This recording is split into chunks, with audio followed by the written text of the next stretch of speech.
Okay, I am here. I had to turn on my overhead light, which I didn't want to do, but it is a dreary, rainy morning, so there is no sunlight out. It actually feels like it's going to be nighttime instead of daytime.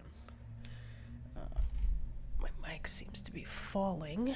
Let me try to tighten it.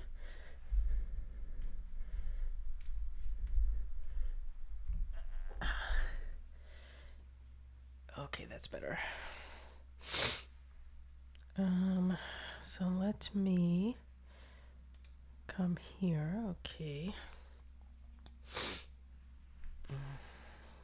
Yeah, the lighting on me is like horrible with my overhead light, but we do what we can.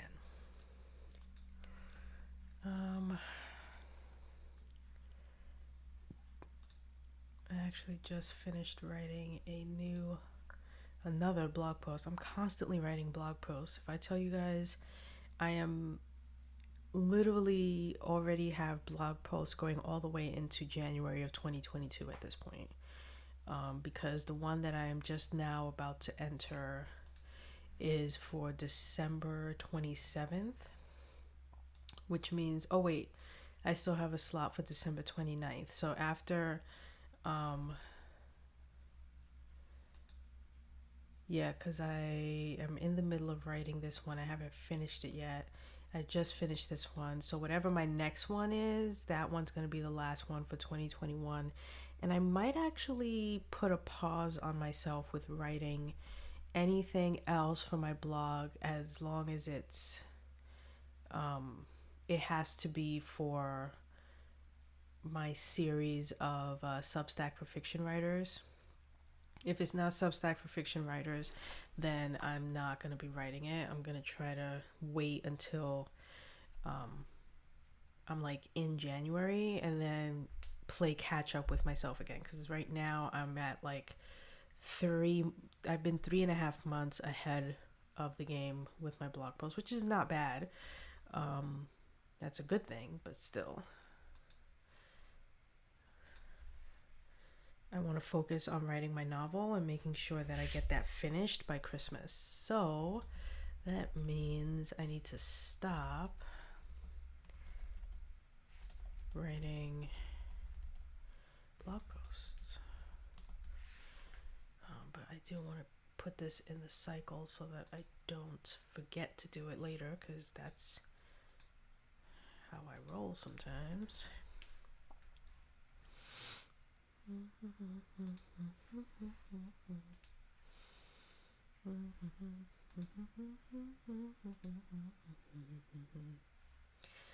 then I'm going to, well, as you can see, I have Scrivener open, so my intention for the day is to do a couple of sprints and to write the first chapter, possibly even the second chapter of the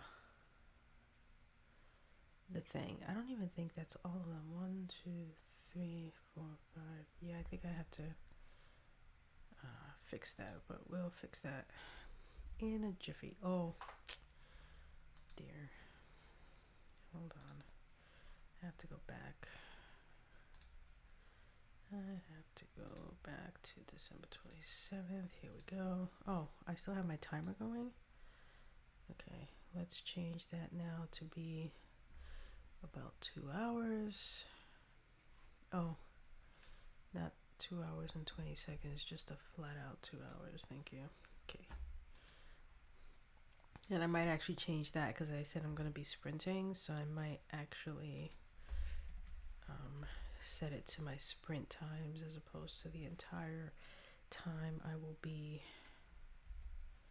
here, but we shall see. Okay, so let's schedule this for December 27th. November, December, which happens to be my grandmother's birthday, for 8 a.m. She was born on December 27th. Okay, set that, and then let's schedule it. Schedule. And then let's view it. All right, so far so good. I really like the look of my website and my blog and everything. It's actually at a place where I don't feel any need or desire to make any tweaks to it, which is saying a lot because there was a time where I was constantly um, wanting to change something. And so for me to be at a place where I'm like, I don't need to change anything is kind of a big deal. Okay, I'm going to close out my email so I don't get distracted by it. I'm going to close all these distractions and get them out of the way.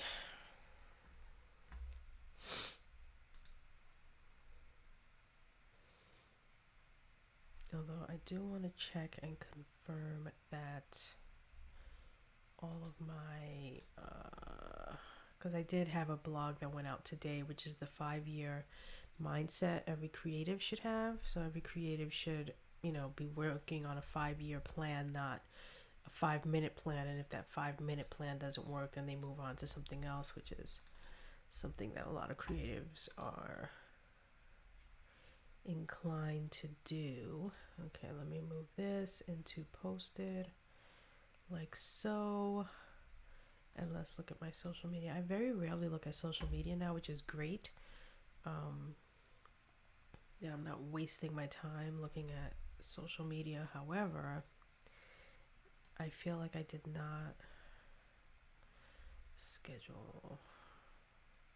Is this refreshing or not? Here we go. Yeah, it did not post. Let me give it some time. Well, no, it's been an hour, so if it didn't post yet. Interesting.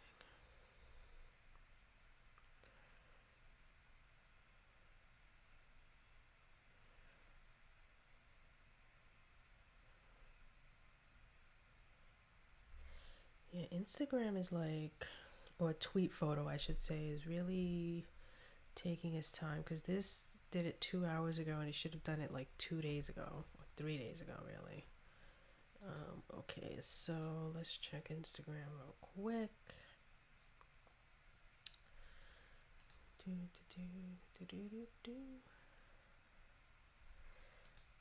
Yep, alright, so hold on 1 second. I need to create a thing. And actually, I need to get the title before I can create a thing. So let's get this video. Let's get.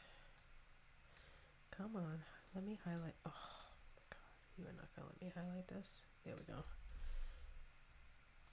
And let's go back to creativity. I know you can't see what I'm doing, but that's no bother.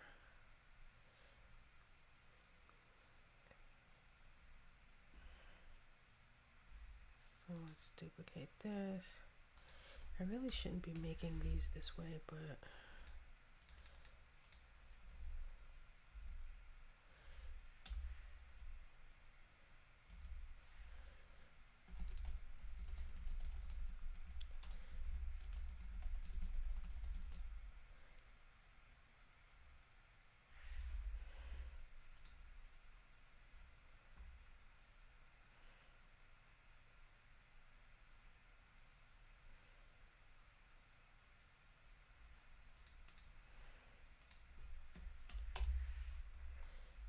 let's do like this.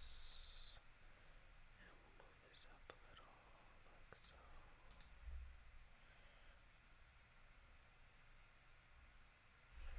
Alright, download page 12. Page 12, done. Download, let's hope, fingers crossed that it downloads, please. No. It never downloads now. I feel like it probably doesn't because there's so many pages. But that's neither here nor there. Okay, let's go back to social media, Hootsuite. Let's create a post right now. Let's drag and drop this in here. Get my copy, which is over in my notepad.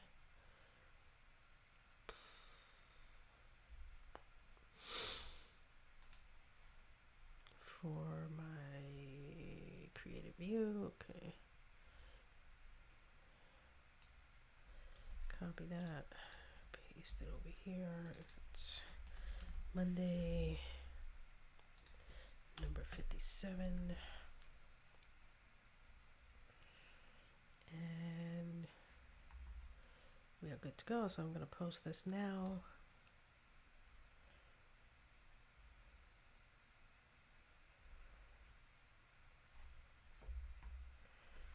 Okay, so that's been posted. Can I go?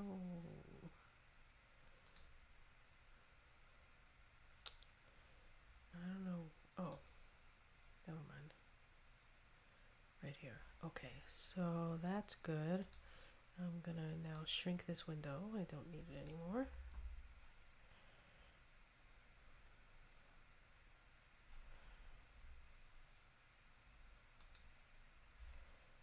And I'm just gonna look at Scrivener now.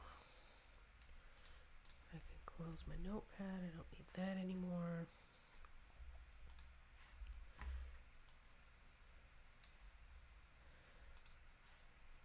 Okay, so let's look at where we are with my writing. Oh, okay.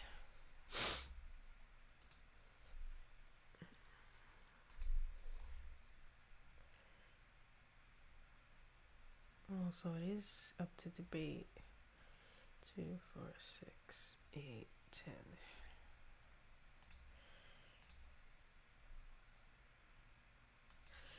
Okay, so if you look here, this is what I did in order to break out the chapters, and I don't know if I like it this way.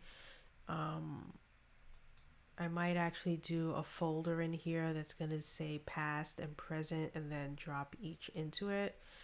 But for now, this is how it's going to be in the actual book itself, where I'm going to be going between timelines back and forth. So here, boy, it's really like, it's raining harder than they said it was going to. I hope it stops this afternoon because my wife wants to go play with her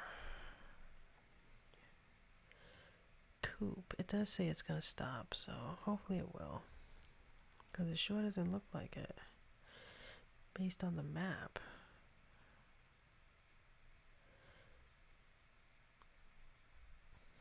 We shall see.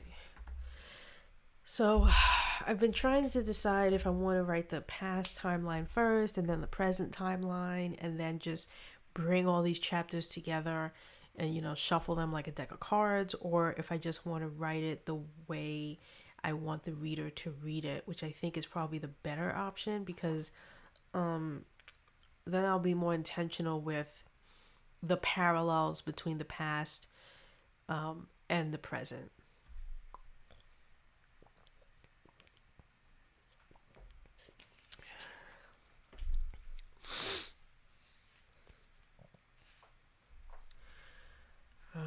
Oh, why is my mouse not moving? There we go.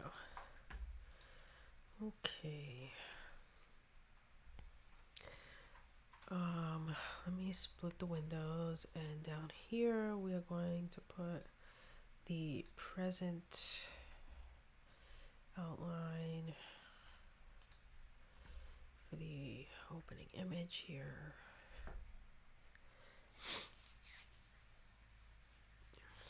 Okay, so the way this is going to work, and I don't know that it's going to work this way every time for every chapter because it might get old really quickly, but my intention is that my main character is remembering moments of, or in many cases he's either being reminded by things happening in his present of a similar thing that happened in his past. He's intentionally thinking about the past either because he's asked about it or because he's trying to remember something that of the past that would be helpful to him in the present. And so either he's thinking it or he's speaking it out loud. In this instance, he's going to be speaking the past out loud.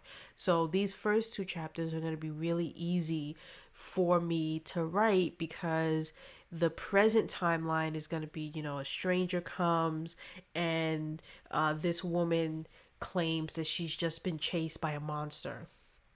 And this triggers his memory about a monster from his past. And as she's describing, you know, the monster, what it sounded like, what it looked like, what it smelled like, all of these things, he's realizing that she's talking about a skinwalker. And so his children, who happen to be there with him in the place where he works, you know, are like, oh, you know, Dad, that sounds like a skinwalker. You should, you know, tell the story. Because he's always telling them stories about his childhood and everything else, because that's what they do in his culture and in his heritage, is they are storytellers by nature. And even though he's no longer living with or among his tribe, that's one of the things that he has continued, at least with his children, is, you know, the act of storytelling. And for them, storytelling is not telling untruths but telling truth. So the children know that the stories that he's telling them, however far-fetched they may sound and seem, they are true. And so they want him to tell her about his first encounter with a monster that is similar, if not the same, as the encounter that she's had. So that's when we'll transition from the present timeline into the past timeline, where now he is recounting his past. And again, I'm forgetting what POV I'm going to be telling these in. And I know I wrote it somewhere, so if you'll excuse me, I have to find it. Oh, here we go. Okay, so he's going to tell the past in first person, and the present will be written in third person. Now, again, I don't know if that's the right move to take, if I should be writing the past in third and then the present in first, if it might read better. I don't know. I won't know till I start writing it and realizing, like, maybe I want his voice to be more personal in the present timeline versus in the past. Because in the past, he's going to be a teen, like around, I think he's like 12 or 13 in the past timeline. And then in the present timeline, he's in his early 50s, I believe. I also wrote that down somewhere. I wrote down their ages. Here we go. So here's members of the team and Son of River. Okay, so he's 15 in the past timeline and 45 in the present. So I think, so there's a 30-year gap between the past timeline and the present timeline. And these are probably notes I should keep on my desk versus having to constantly look here. So let me see. I think I have index cards. Let me grab some index cards, because I think that'll be the best thing, and I could just have them right here as like notes for myself that I don't have to constantly keep checking and unchecking.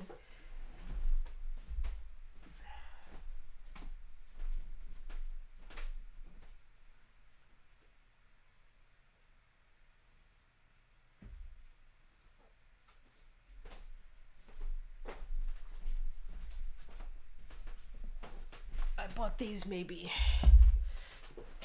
at least 3 years ago, because I know I bought them when I was in LA unopened. So I don't know if I want the small or large. Let me think. I think I'm going to use the large. The small might serve a purpose for something else. So let's open this up for the first time. Do I even have a pen up here? I should. I've got loads of pens with my thing. Just need to pick one. Okay. Brand new. Alright. I'll grab my fancy zebra pen. I love zebra pens.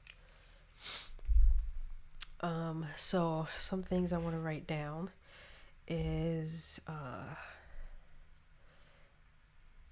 the present timeline.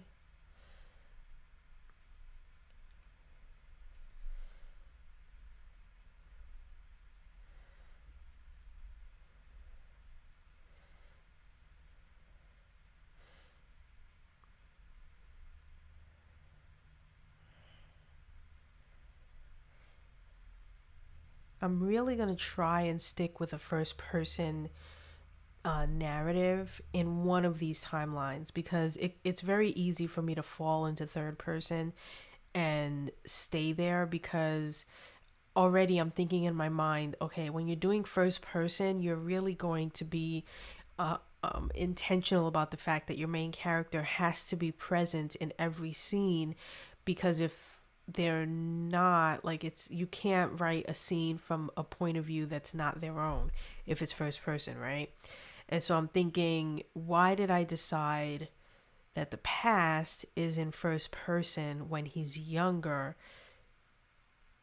Wouldn't it have been better if I do the present in first person when he's older and more likely to be in every scene? That's the part that makes it difficult, at least from my understanding of first person narrative and a story that's told in first person, is that you can't enter another room, you can't be present in a scene where that person isn't there to hear the conversation. So if there are conversations and things happening outside of the main character's purview, then it's information they don't know unless it's told to them by a person who was present at that situation, right?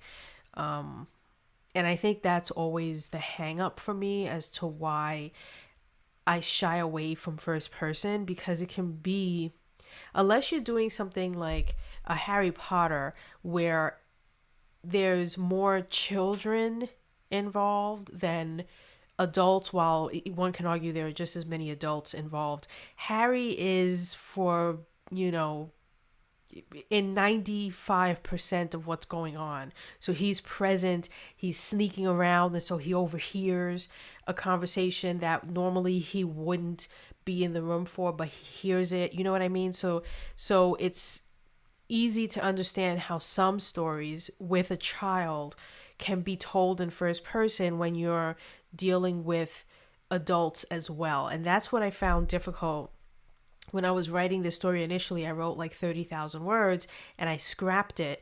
And the reason was because I was dealing with an adult situation.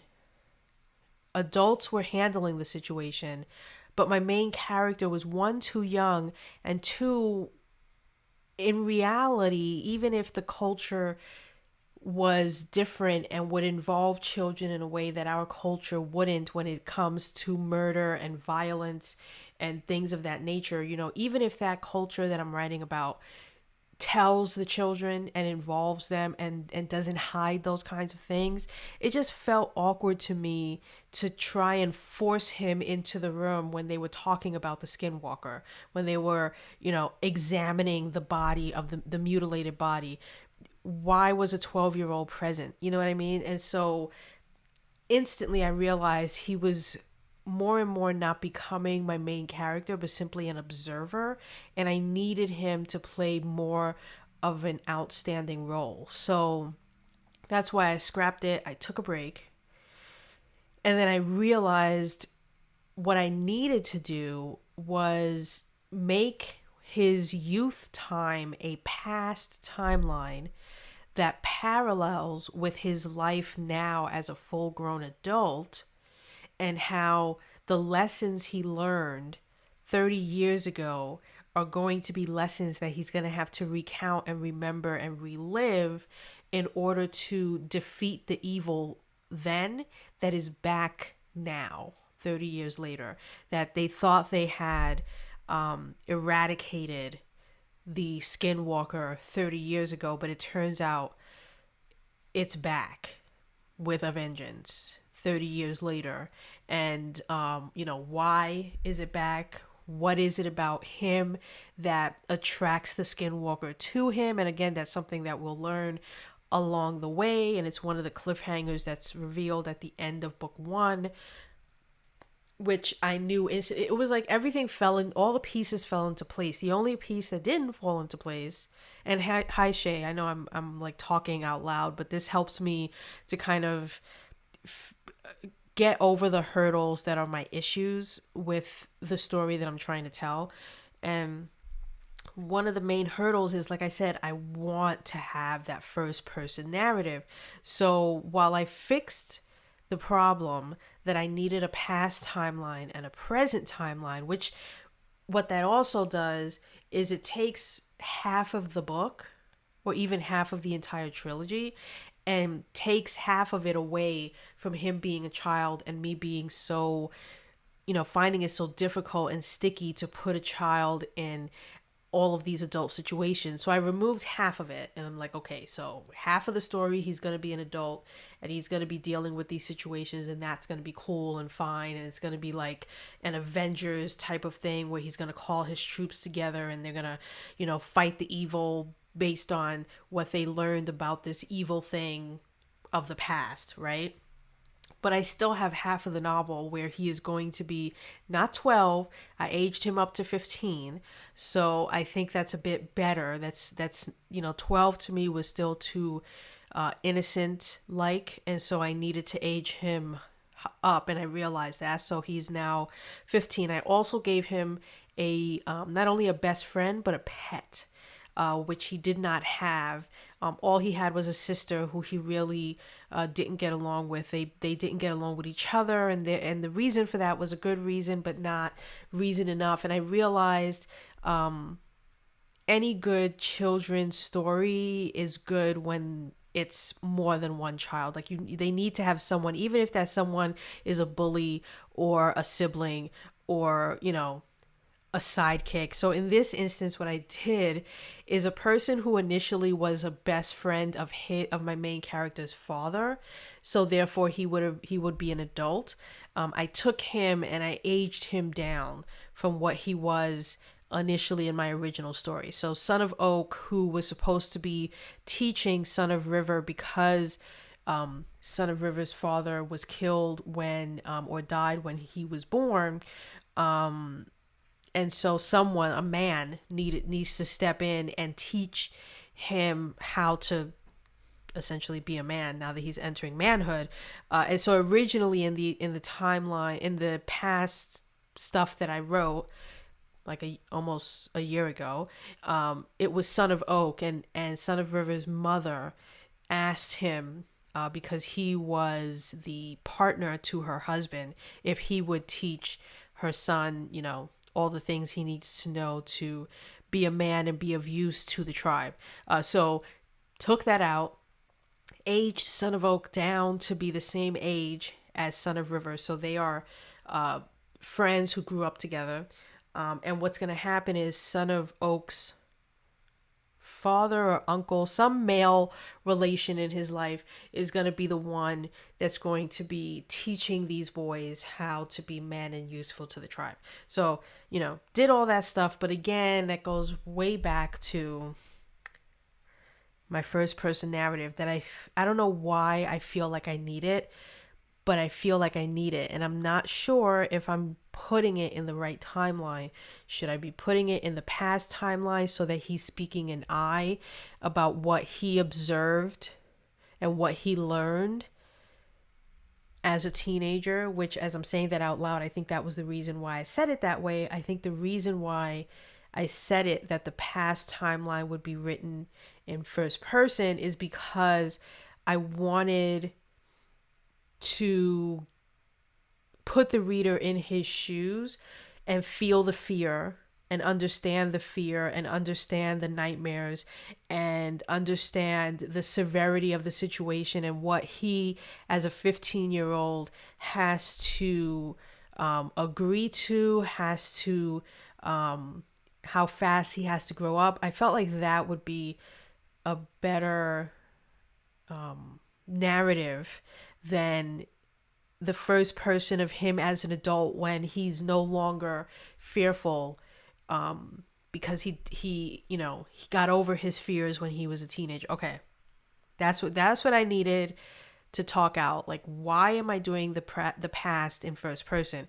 And I'm doing the past in first person because I want his fears to come through the page and hopefully make the reader just as afraid as he is as a 15-year-old boy, learning about Wendigos, learning about skinwalkers, learning about what they do, how evil they are, the carnage that they leave behind, etc., etc., etc. And it's I don't think it would read as terrifying if it was told, if it was written in third person.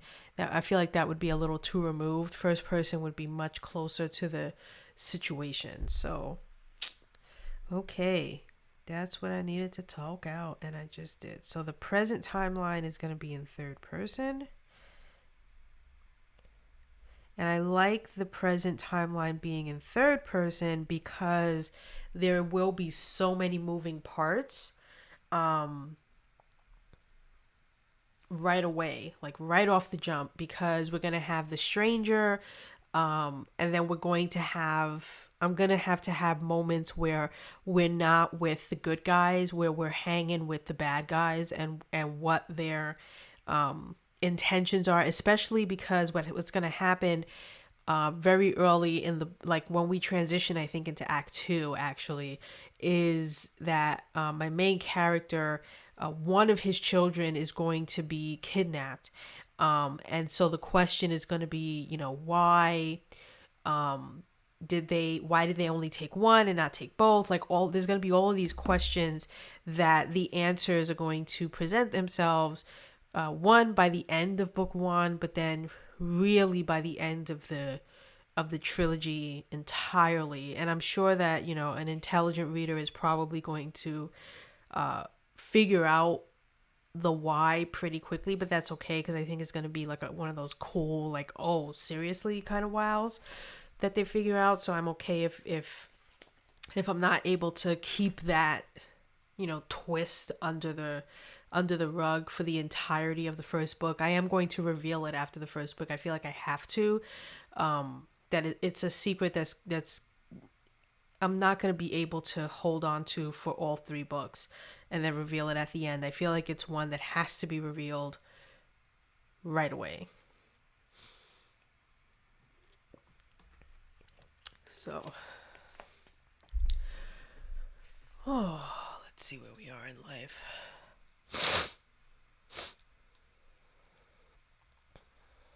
Okay, I'm writing this all down here so I don't have to continuously like move around my documents to find the answer to this. So present timeline, past,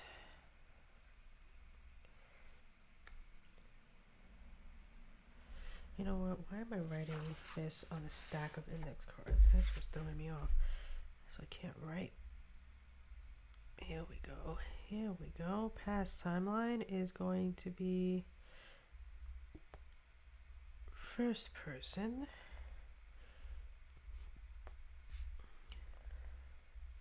I feel like I should almost make a little note for myself, because I have a feeling I'm going to come right back to this and question and say, why am I writing this in first person again? Why am I writing this in third person? You know, I feel like I'm going to be questioning this throughout my journey of writing these 3 books, but hopefully as I start to write it this way, it will solidify more and more in my mind, and I won't be constantly asking myself the question of like, why did I make this choice? Okay, and the other thing I want to write down is the ages, where I'm going to write down the past ages and then put plus 30, and then that way I don't have to write down the age for everyone.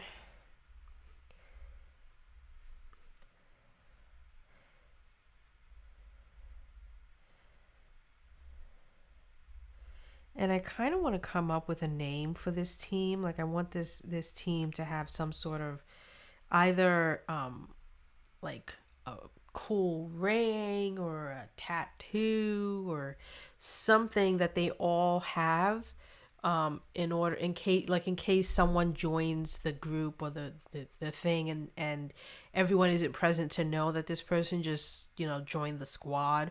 So if they want to let someone know, like, hey, I'm one of you, I know what's going on, blah blah blah, what so and so sent me, they can show the thing, and then that'll be like, oh, okay, I trust you.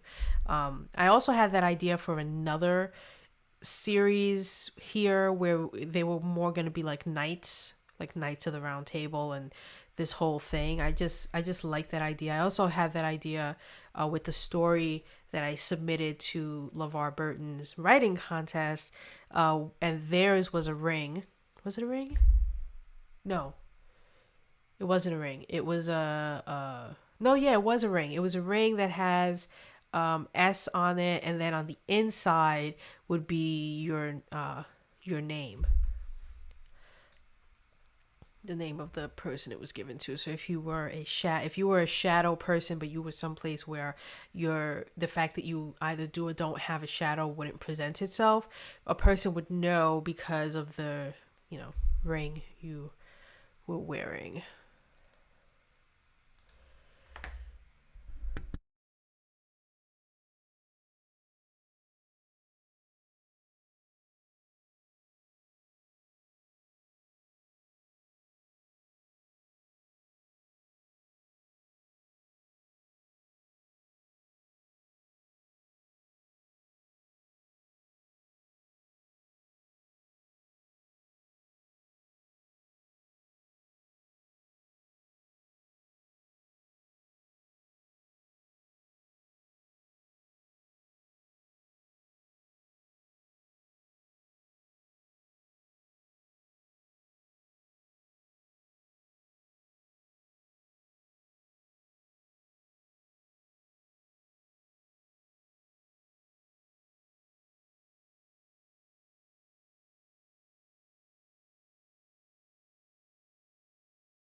Oh, sorry about that. I realized halfway through my talking that I needed to take pills.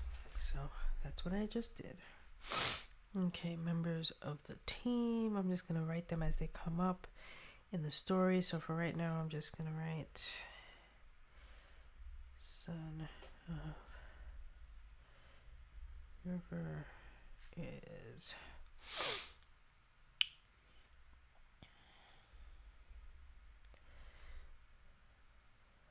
15.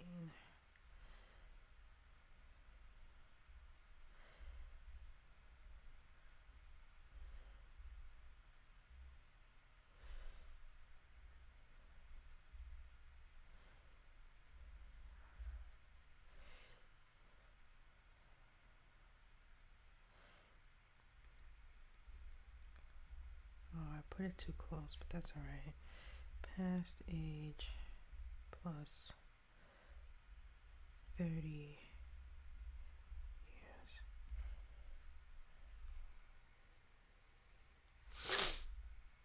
I also wrote it too far over, but that's also okay. I'm not gonna stress it. Okay. So let's put that there. If there's any other notes I want to put, again, that will make it so I can stay on my outline and not have to keep going back and forth, I will go to it accordingly. Okay, so let's start at the opening image. Now, like I said, the way this is going to start is I'm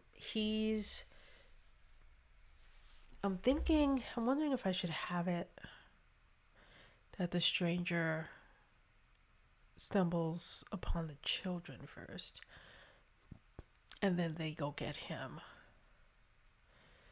I think that's the way I'm going to do it, where, this woman, is running through the forest, and she makes it to the Iron Rope Inn, where she collapses, and he has two children, and then one third child who he is the guardian of. So there are three kids there of varying ages, and they run to her. One of them goes in to get him. He comes out, and together they carry this exasperated woman into the Iron Rope Inn, which is currently closed. And so there aren't any customers or anything going on in there. And that's when she proceeds to tell them that she was chased by a monster. And the kids are like, that sounds like the monster that Dad's, told us about. And they, tell him to tell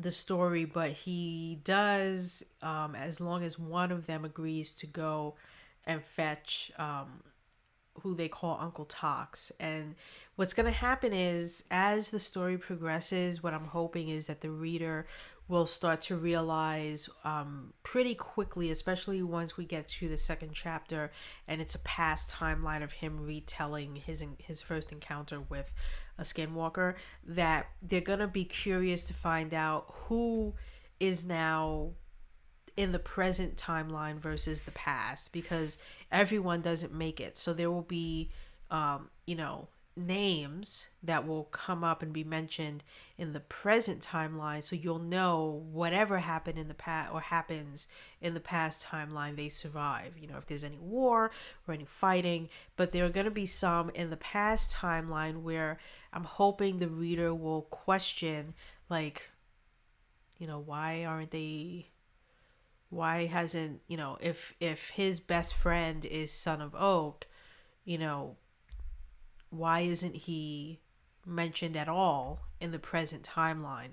And that's something else that's going to get revealed, and I think I'm going to end up revealing it pretty soon, because again, it's one of those things where I can't hide it.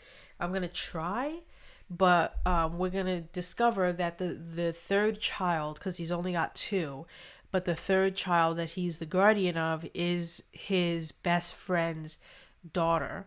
And he died, and so did her mother. And so he's effectively like her uncle. Not really, but like her uncle. And he's taking care of her. And at this point in time, she's almost the same age that he was. Not quite, because he's... can I make her almost the same age? I probably could make her 15.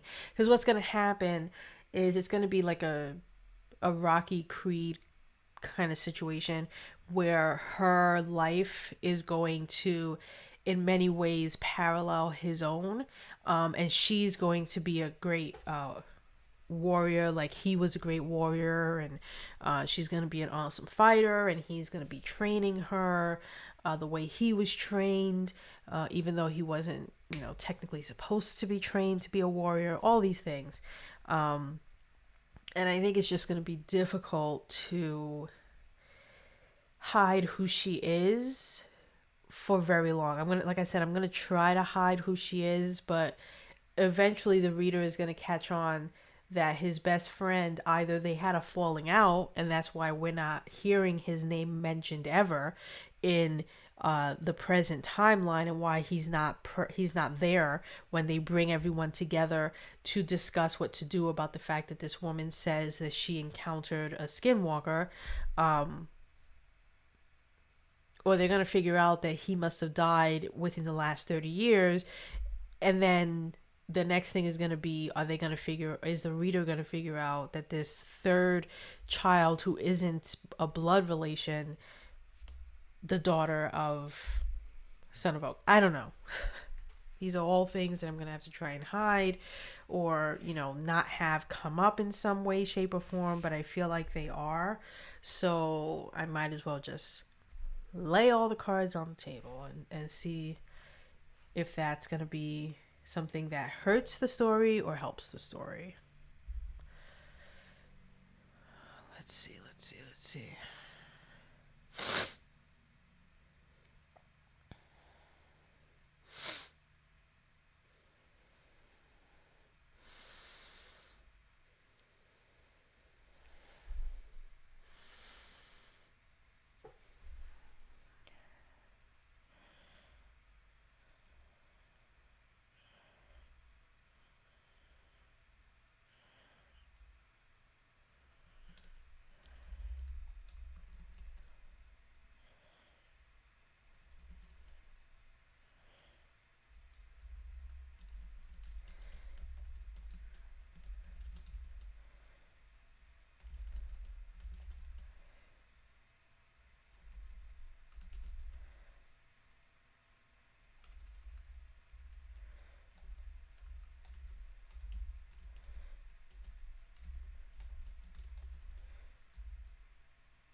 Did I come up with names for these kids?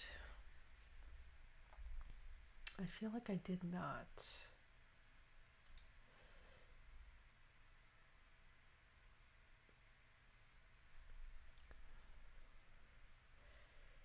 No idea. Oh.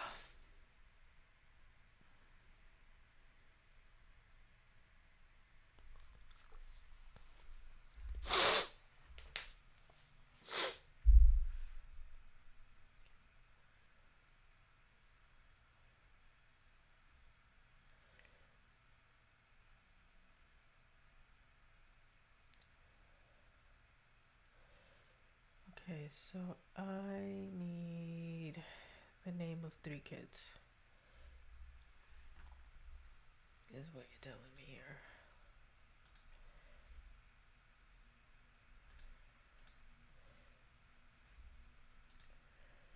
Okay.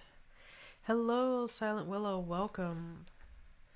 I just wrote the first 170 words of this present timeline chapter 1. And yeah, I just had to stop because I'm starting to do dialogue for these 3 kids, and I realized I don't have names for them, so I am off to find a name, or 3 names really.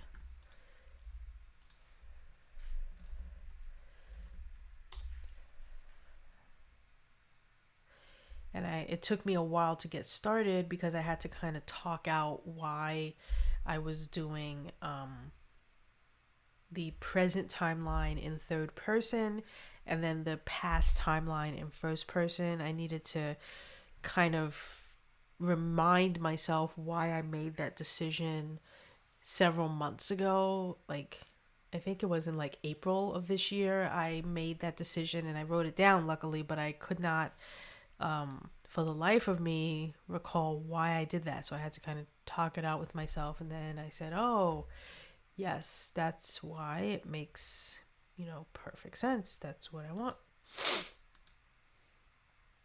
So let's get some let's get some names for these 3 children.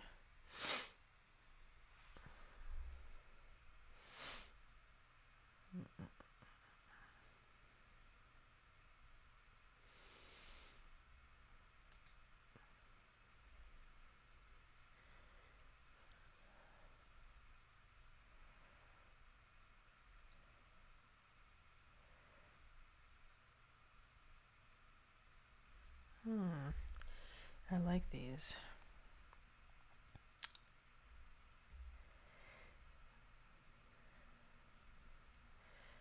Let's see. I feel like I did this so that I wouldn't have to keep going back, but I keep going back.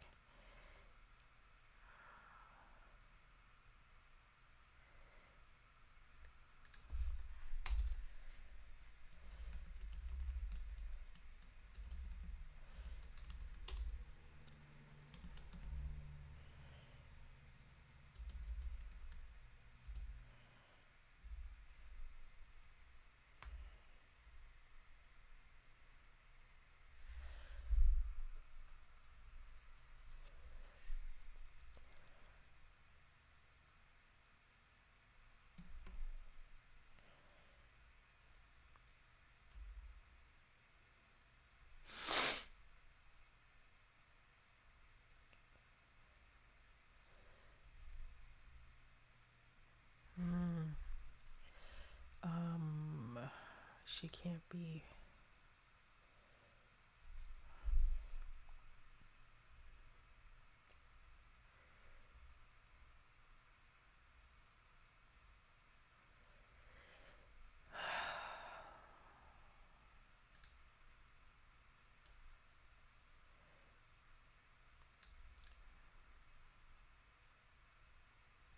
Yeah, this is why you need to be very careful with ages and things, because otherwise things come out really fuzzy.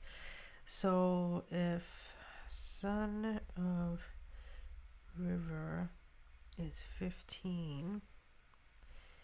Technically, Son of Oak doesn't have to also be 15. He can be older.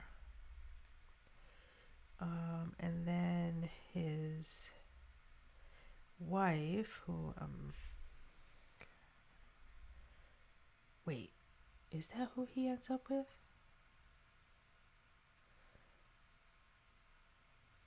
Shoot.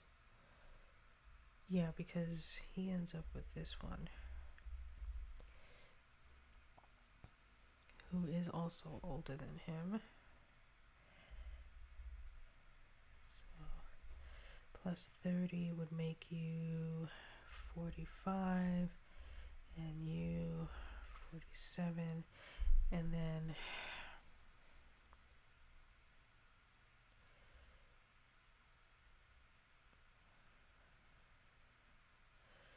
35 minus 45 is 10,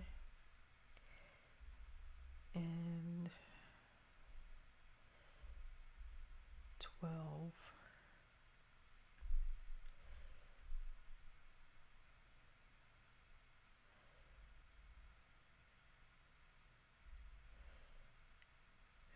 $35 and $37.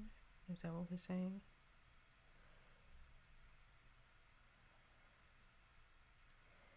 Oh, I need a calculator. I hate trying to do math. Okay.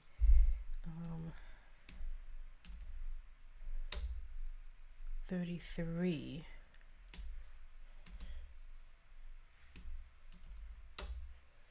and 35. So 35 and 33 would be and then we would be 47 minus 12.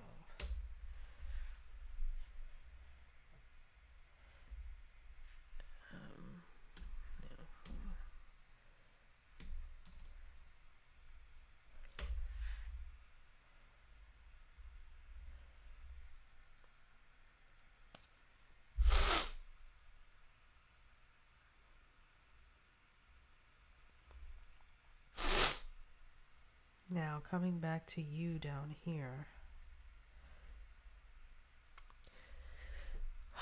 you're the one that's the confusion, because I didn't give you a...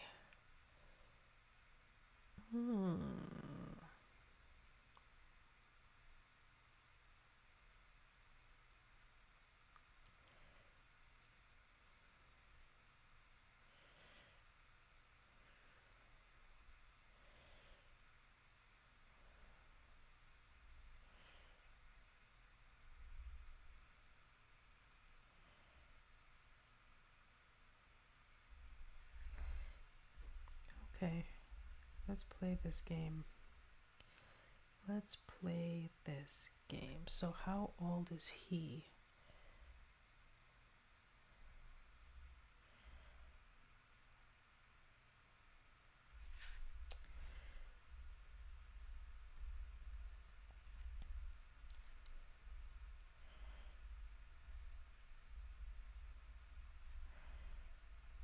I don't really want to age them from book to book. Like, maybe I'll age them 1 year, but I feel like I don't want that much time to go by. And then if his daughter is 15,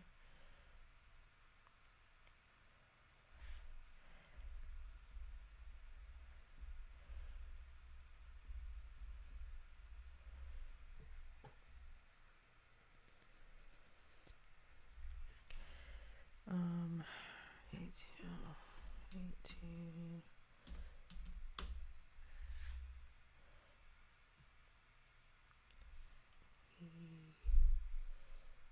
book 3.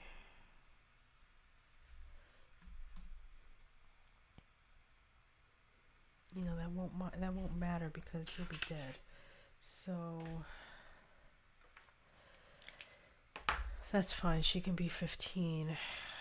And I just came up with another brilliant idea, which I'm going to write here and not in my notes. So let's write this here.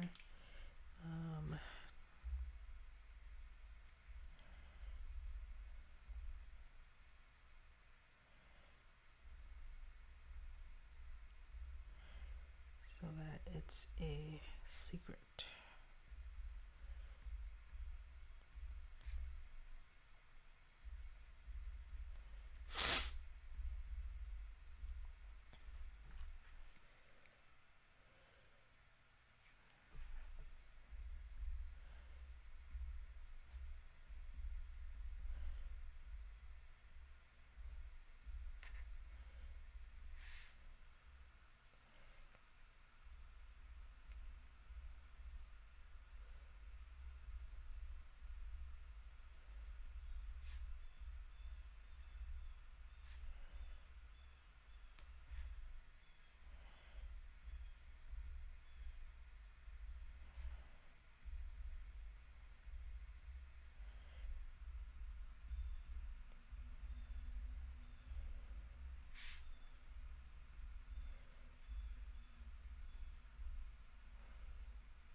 Okay, let's write down that little bit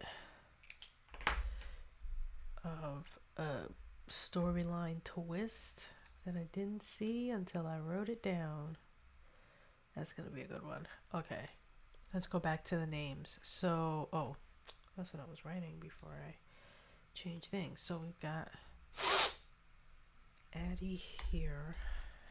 What's the other name I was looking at?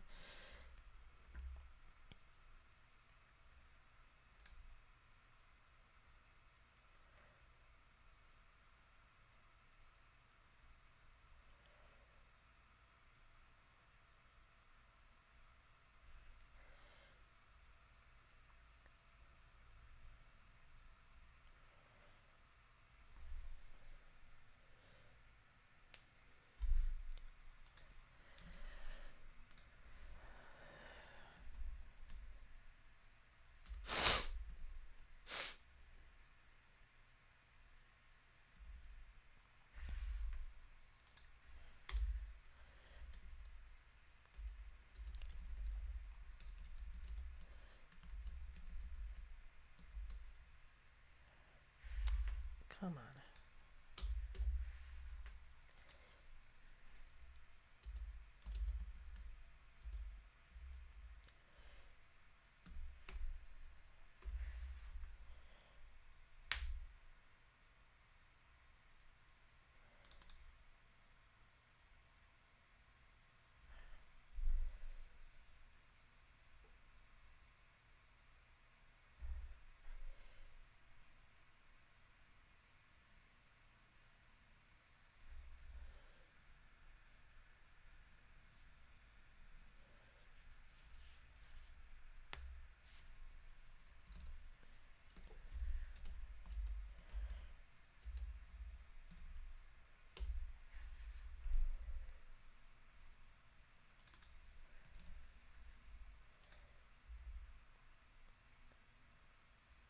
Okay. Let's keep looking. I don't know if I like that name.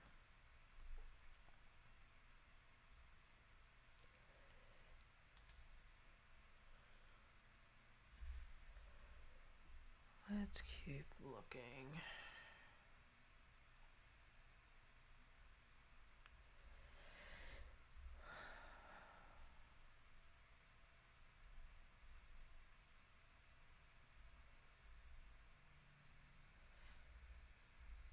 wish I had written down what I used.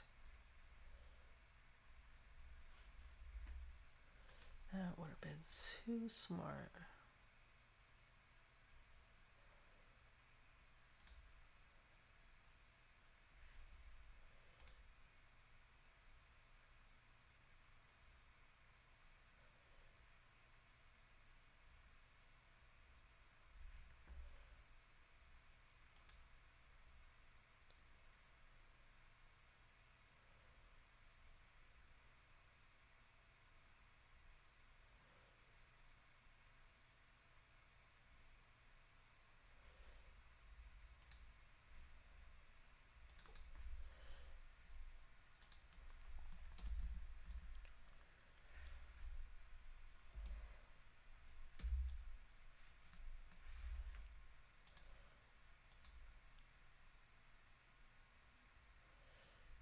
Okay, those are pretty decent names.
Oops.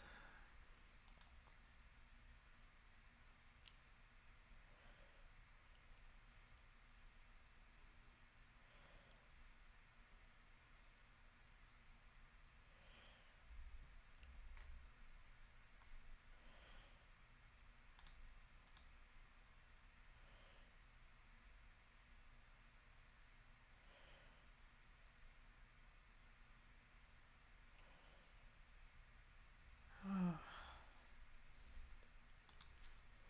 Sorry, I allowed myself to get distracted.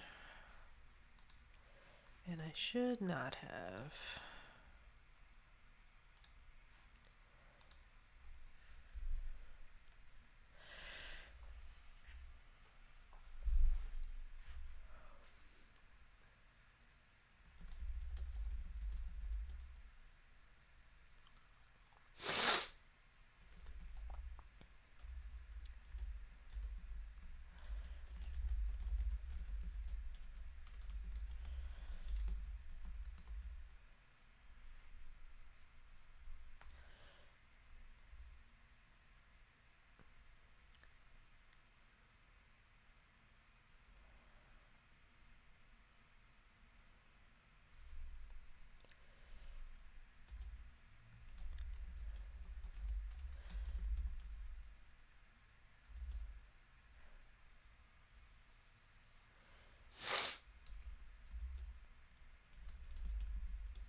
Oh, welcome back. I am now at 450 words. So I had 170. So I wrote a couple more. I'm now at 450. My goal really is to just write this first chapter. If I can just get, I'm gonna actually do a calendar of like how many chapters I need to write either per streaming session or per day in order to get to where I want to be, which is having the entire vomit draft completed by December 25th, because then my goal is from January to April to put my novel through its paces of I have a 3-step process that I do for my self-editing.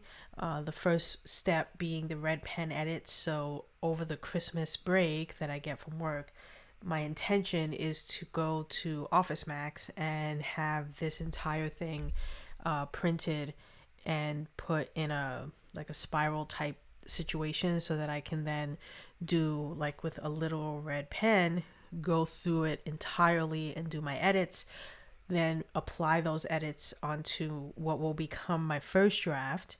Then once I've applied those edits, I will then put the entire manuscript through Pro Writing Aid, which is similar to Grammarly, but it goes much deeper than Grammarly does. So I will put it through that. And then once I put it through that, I will then take what will now be the second draft and convert it into an ebook. And then on my phone or my iPad, I will then read out loud for my what will be my final self edit, which will become the third draft. And then that draft is going to be what will become the serial episodes that will come out every Sunday starting June 5th. So I'm giving myself 4 months to do those 3 steps of this entire novel, which will be done by, like I said, by December 25th. And then what I'm hoping is, as I'm putting out episode to episode, that the readers will point out any things they don't like, any, spelling errors, almost like beta readers, but I won't actually call them that, but I will say that if you find anything off, like let me know in the comments, because I will be using those as a gauge on if the story is going in the right direction or if it isn't what they like, what they don't like. I will treat them like beta reader feedback, apply any changes that I may or may not want to apply by the time I've released all of the episodes, which will be hold on to your turbans here, but it'll be 8 months later. So it's going to take me 8 months to basically deliver one entire novel, because it's going to be about at least 30 chapters. Between 30 and 35 chapters, I'm hoping each book will be. So if I'm releasing one chapter, aka one episode, every Sunday, doing the math, that works out to about 8 months.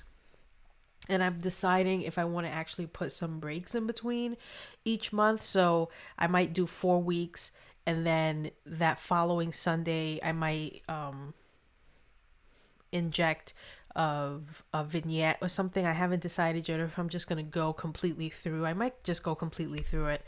And then that should take me, based on my timeline that I did for myself. Let me look, because I actually, like, you know me, I'm a planner, so I did what I call my battle plan.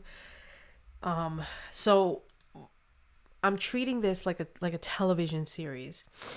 And so each book is going to be 3 seasons, and each season is going to be 11 episodes. Okay, so season 1 of book 1 is going to be the first 11 chapters, and then season 2 will be episodes 12 to 22, and then the final season of book 1 will be episodes 23 to whatever, either 35 or 32 or 30, whatever it ends up being. And then that will take me all the way to January of 2023. Like, I've got this planned out all the way to January of 2025 for these 3 books. So it's going to take me all the way till mid 2025 to not only get them all out, but to also put them in novel form on Amazon. So my goal for book 1 is by April 2023, book 1 will be sold as an ebook and as a print paperback.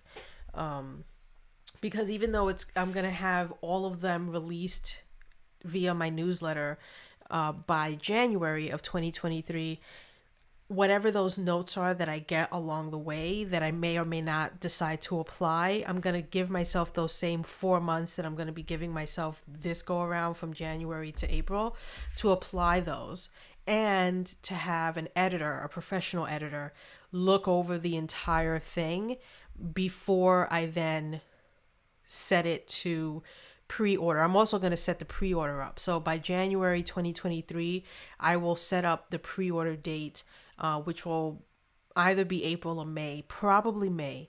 I think I'm gonna try to give myself as much time, because then in June of 2023, I intend to start releasing season 4, which basically is book 2, and those will be episodes 33 thereabouts through 43, etc., etc.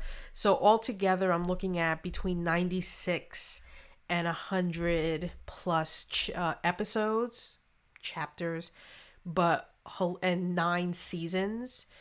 So those 9 seasons will make themselves be 3 individual books. And then, so the summer of 2025, I will be releasing the 3rd book, but I will also be releasing the volume of all 3 books together. And along the way, only the first 5 chapters will be free to everyone.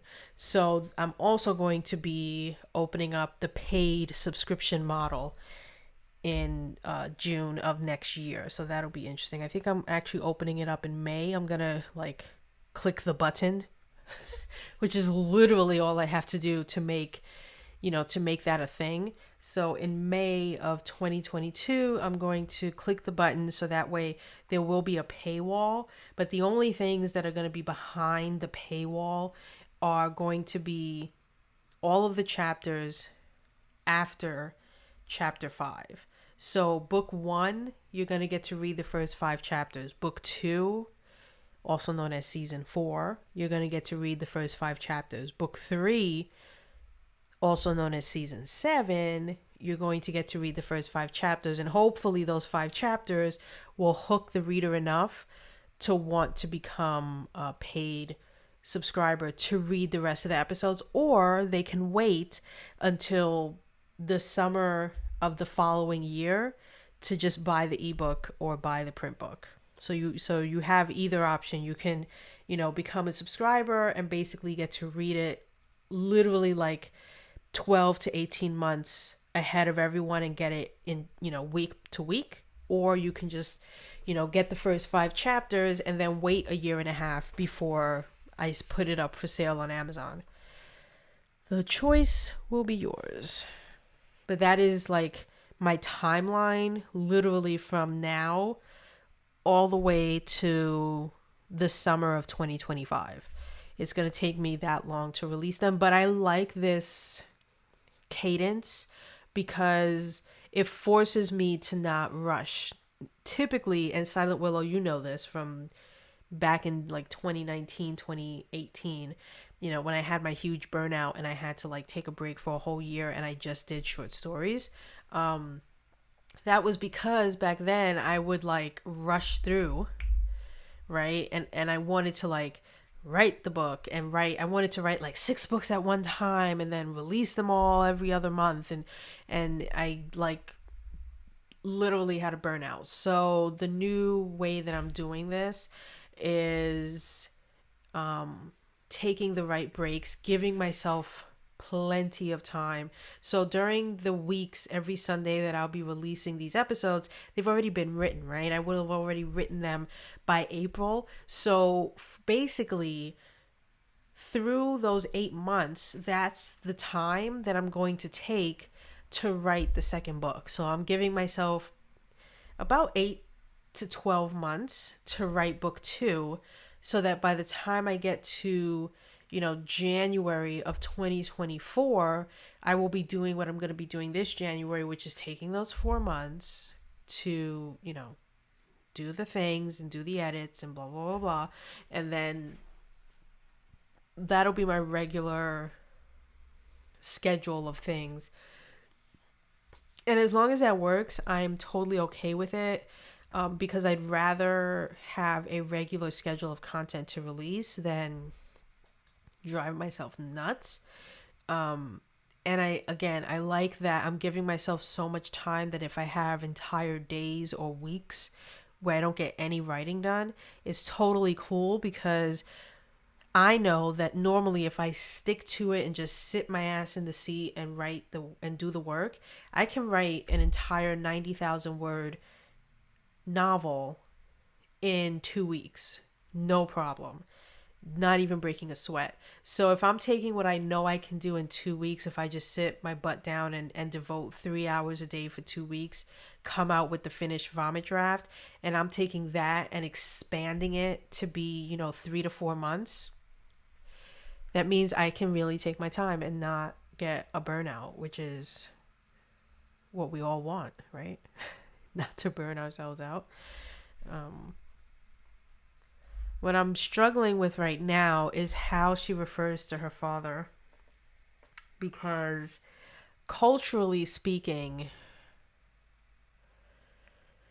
it's a bit of a mishmash, because he no longer lives with his tribe. So the way that they would normally address themselves if he was living up in the mountains with the Taikor tribe is different, and he's raising his children very differently than the way they would be raised if they were living up there, but they're not. He's left his tribe. He is now the owner of a tavern / inn. And so his children, who would normally be referred to as like the girls would be referred to as daughter of whoever their mother is, and then the boys would be referred to as son of and whatever their father's name is, and they don't actually get their own name until they reach the age of choosing, which in his tribe is the age of 16. So when you turn 16, anyone who turns 16, they undergo they are in the age of choosing, and so there's this whole ceremony that they go through it, and it normally takes place at night, and the elders are there, and the chief of the tribe is there, and basically you get to pick your own name. And the idea is in their tribe that you've lived in your body with yourself for 16 years, so who better than you to decide what your name should be and what you want to be called moving forward. And that's the tradition of the tribe, but he's not there. And one of the changes in that he made was he does not refer to his children as son of River or, daughter of their mother, who I'm keeping under wraps at the moment, as to who their mother is. And that will be revealed in, I think, the second book. Because I'm sure readers are going to want to know, like, if he's got 2 kids, that means he's, he has a wife. Is she alive? Is she not? What's the deal there? And she is alive. She's not there. She's actually off doing something, and that something is top secret. So everyone or the children think that she's off tending to a sick relative, but in fact she isn't. And that's an idea, a little inkling of an idea I have for a novella type of situation within this trilogy, but that's for another thing. But yes, I'm trying to think because he calls them by their name. Like he chose their name when they were born. You know, he and his wife, they made a decision that this is what their children are going to be named. And so I don't know if I like the idea of them calling him Papa, or I feel like father is way too formal and way too English, if that makes any sense. So I don't want to go with father. Definitely don't want to go with dad or anything like that, because I feel like that's way too modern, American to go with dad. I'm thinking Papa is gonna have to be the route that I take. It just sounds weird to me, but I think that's my only option here. That's my only route, because she's not gonna call her father son of River, and she's not going to call him River either. Some people call him son of River, and again, the distinction of who calls him one over the other is very significant as well, because I had Marwa, who is not his relation, not his daughter, not really even his niece, called him Uncle River.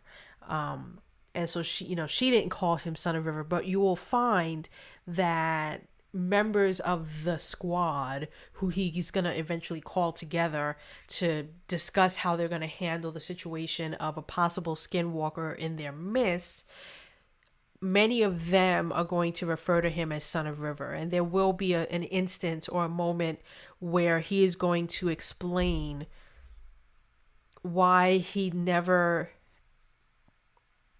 went through the ceremony of choosing. There was a reason for that.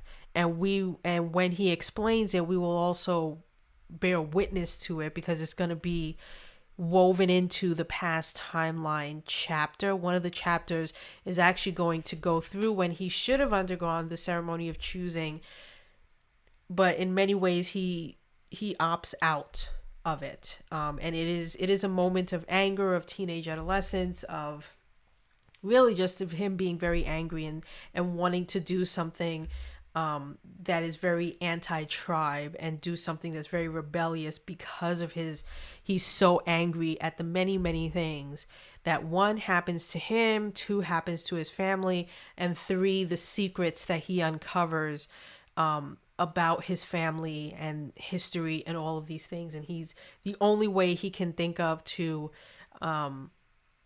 turn against it and just lash out, because there's very little that he can do as a male in his tribe.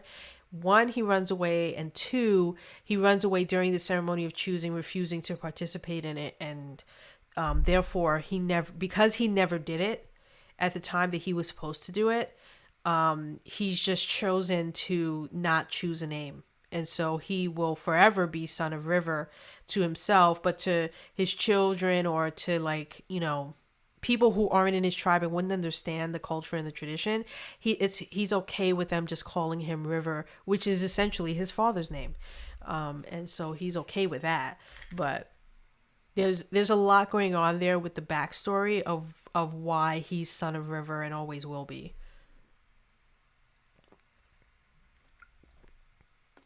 I just like that idea that you get to choose your own name, and that it's not chosen for you at birth. That you are basically known as whatever the name is of your mother or father, based on if you're a boy or a girl. Okay. We're going to go with Papa for now. If I should come up with a better, I need to look up. You know what? I don't know why I didn't think of this before, because I'm not very bright.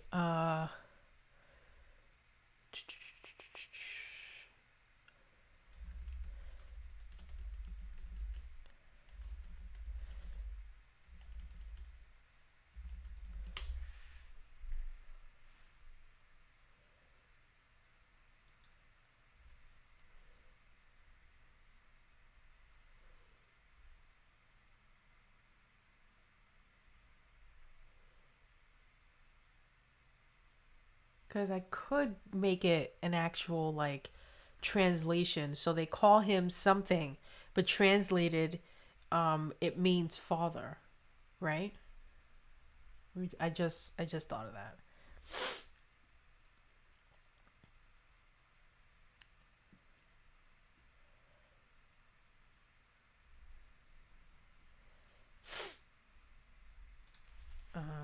me ask the question differently.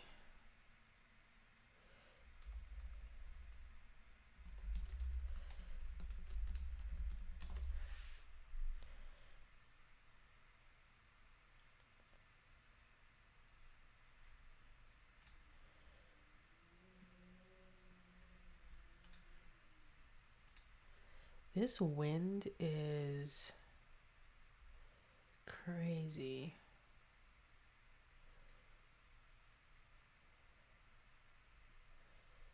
Okay, that doesn't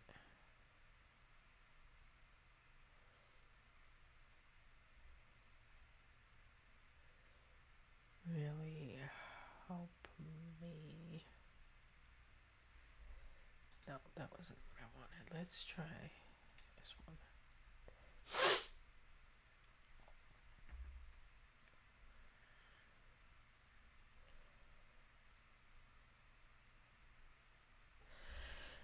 Oh, so Silent Willow, how have you been? Ah, okay. Let's go with Baba.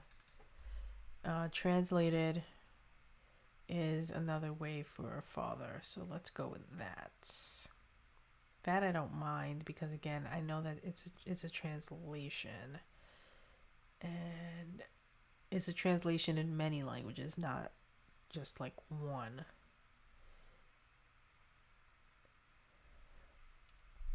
Which I like even better. So let's go with that. Let's go with that. Hold on, I have to blow my nose.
I've had so many allergy issues. I hate, hate, hate.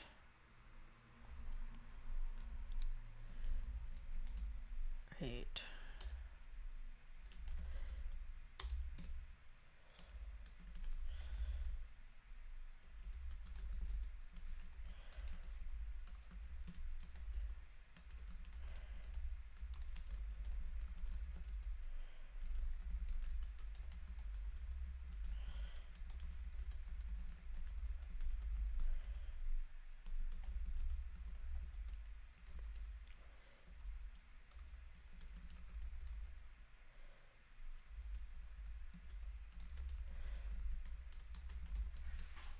Oh, sorry, I had to send a quick email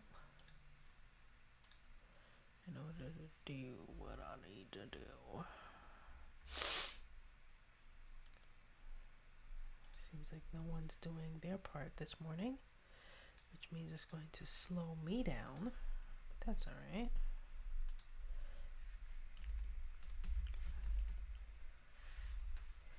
That's all right. I love waiting for someone else in order to do my job. Not.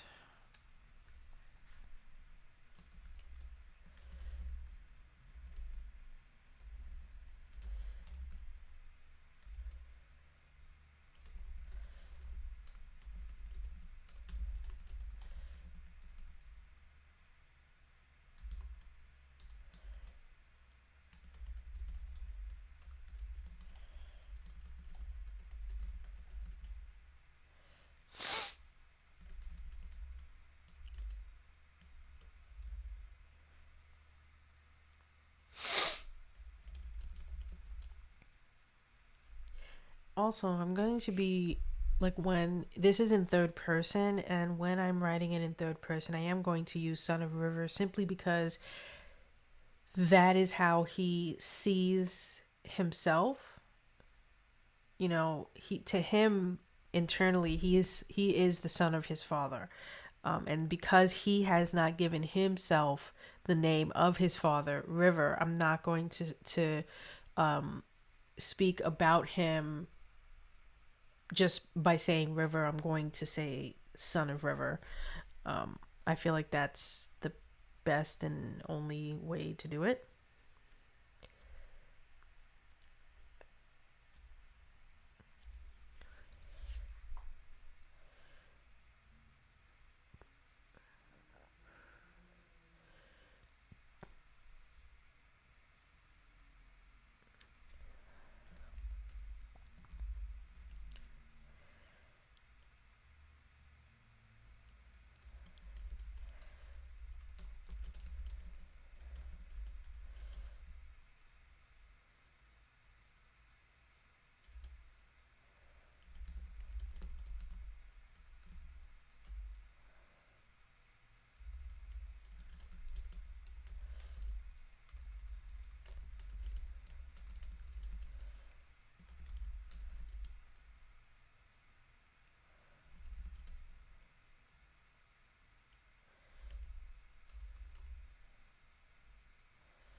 That's totally fine, Silent Willow. I'm actually about to end the stream so that I can do like um work that I have to get done before I can return to this and finish this chapter, which I'm gonna have to do off stream because I just don't have time to come on stream again. And then I'm gonna work on an actual timeline of how many days I can or should or want to devote to this between now, um, because it's going to be October 1st on Friday. So that means I have to figure out what my plans are. I know I have a week off in October. Not sure what I'm going to be doing during that week, but I'm going to see if I can fit in some extra writing / stream time. I'm off from October 8th to October 18th, I believe, from work. So it's going to be more of a staycation than a vacation. But yeah, so I need to figure out, like, I know Halloween's coming up. We have Canadian Thanksgiving is in October, and then we have American Thanksgiving. We celebrate both because my wife's Canadian and I'm American, so we do both Thanksgivings. And then, like I said, I want to have this done by December 25th because I have that week or 10 days off from work as well, and during that week is when I'm going to be getting this printed out. So while it seems like I have a whole bunch of time, when I look at the actual calendar, the days of the week, the weekends, the vacations, the holidays, I probably don't have as much time as I anticipated, and I may need to do these chapters when I'm off stream and on stream in order to make sure that this whole vomit draft gets done in time. So I'm gonna be working on that, and like I said, I have like to do. I actually made a to-do list for myself of what I needed to get done before I can even go downstairs and have lunch and basically live my life. So I'm gonna be doing my to-do list and then go downstairs, have pizza because I bought pizza yesterday, but I didn't actually eat any of it because I ended up eating something else. So I'm gonna heat up that pizza for lunch. And I also made pasta for myself for lunches, but I'm not gonna have that until tomorrow because I want to have the pizza today. So pizza today, pasta tomorrow. Yeah.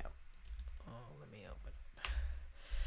So I'm actually gonna skedaddle. Thank you for everyone who was here, Miss Swift, to Shay, and Silent Willow. Thanks for stopping by. Wednesday I will be continuing, to write chapters. God willing, I will be either in the opening image of the past timeline or I will be in the setup of the present timeline. And my thought with this is I would like to have each chapter be an actual title, not just chapter 1, chapter 2, blah, boring. I want this trilogy to have an actual real, like, title for each chapter. So that's how I'll know when I've written it, is when it no longer says opening image present, but it'll actually say what I think the name of this chapter should be.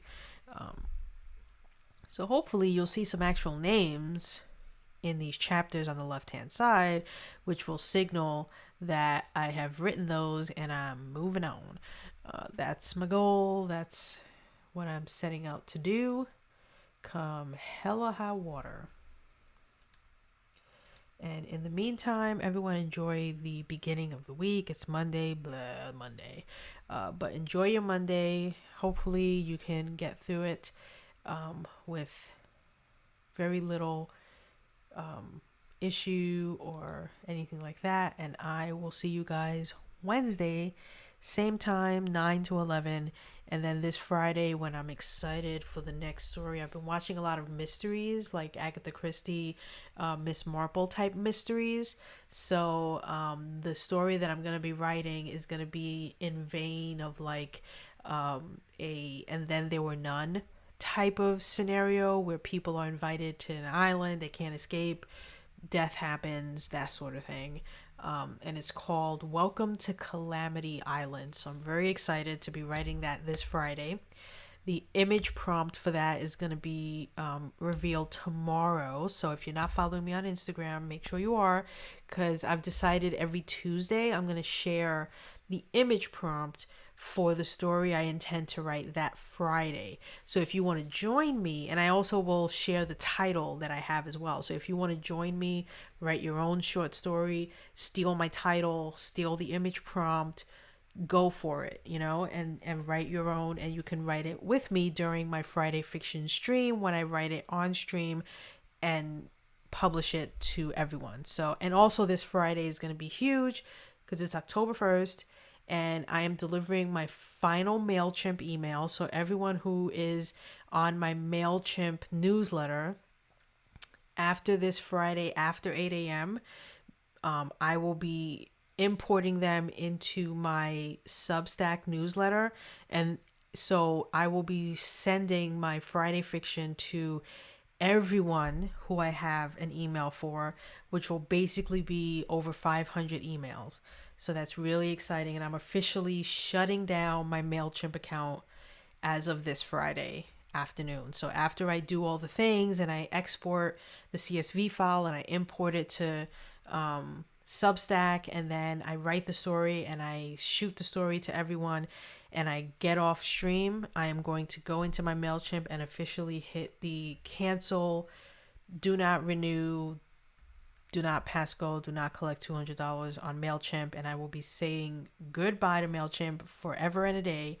I'm not waiting till December 1st. I decided, because October 1st was actually falling on a Friday, that this would be the best time for me to do that. So there will be essentially 3 emails going out if you're in both, because you're going to get your regular MailChimp first of the month email, and then everyone else on my Substack will get a same first of the month, but it'll be different. It's going to have different content, different information. And then everyone from both newsletters are going to get the Friday fiction one. So hopefully you're not in both and then you won't get 3. You'll really only get 2 emails. But either way, this Friday, October 1st, it almost felt like meant to be when I saw that. It's like, you know what? Let me not wait till December 1st. Let me just do it now. That way I don't have to worry about writing 2 different first of the month emails, which I've been doing for like the past 3 months, which is kind of annoying. So now I don't have to do that anymore. After this one, boom, done, over. Get rid of that goddamn MailChimp. Hate it so much. All right, so peace out, guys.